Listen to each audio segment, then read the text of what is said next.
Syederalun, video yang menampilkan kondisi miris seekor induk orang utan yang diduga masuk area pertambangan batu bara di Kalimantan viral di media sosial.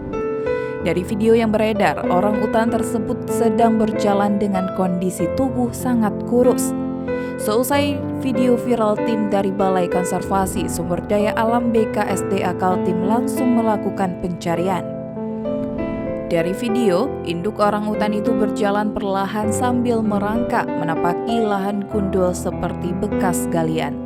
Tidak terlihat pepohonan di sekitar areal itu. Tubuhnya terlihat kurus dengan sedikit rambut.